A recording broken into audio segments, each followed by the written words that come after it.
95% of the information you consume today will completely vanish from your memory by this time tomorrow. To stop that leak, we are going to build a new operating system for your reading routine, one designed specifically to extract knowledge, compress it, and store it permanently. This dashboard maps out the exact process.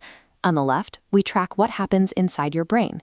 In the center, your comprehension indicator. And on the right, your productivity cycle, moving from reading and mental effort to timing, rest, and integration. Before we begin, you need 3 things: a book you are currently reading, a blank notebook, and a trash can for all of your highlighters. The first requirement is dropping the pressure to get to the last page. Reading to finish guarantees you will forget. If you want to retain the value of a text, the goal is understanding, never speed. Look at the next paragraph in your book, read it, and then immediately stop. Give yourself 5 seconds to pause and ask one specific question. What is the author trying to tell me?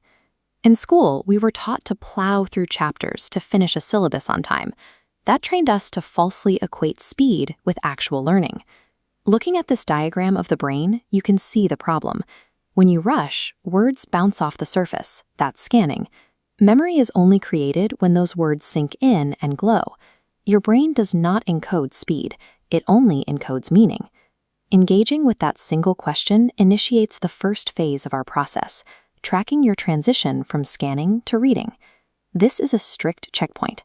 If you reach the end of a paragraph and cannot answer what the author is trying to say, you only scanned it. You must go back and read it again. Forcing yourself to answer that prompt stops you from acting as a passive receiver. It demands you actively process the text in front of you. Once you successfully work your way through a full page or a complete chapter, you hit your next transition. Take out your notebook and summarize the core idea of that section in exactly 1 sentence, using entirely your own words. Do not copy quotes directly from the text, and do not use a highlighter. Looking back at our dashboard, the comprehension indicator lights up here.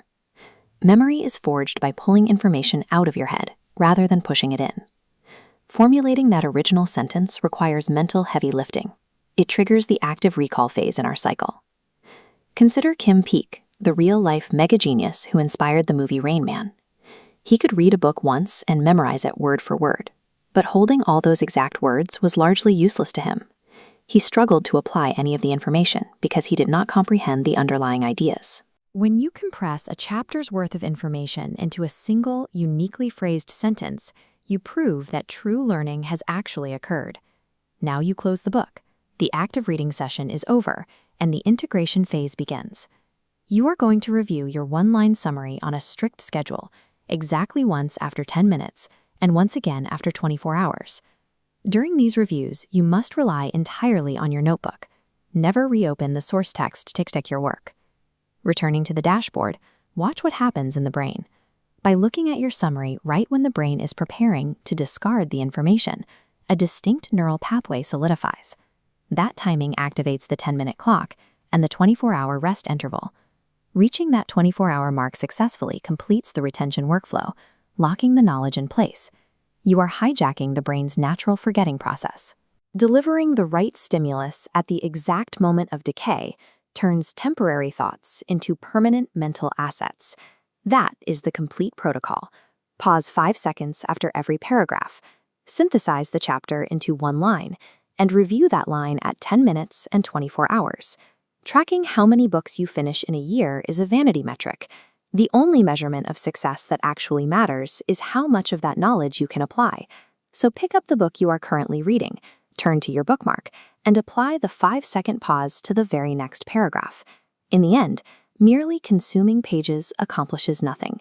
Retained knowledge is what actually alters how you interact with the world.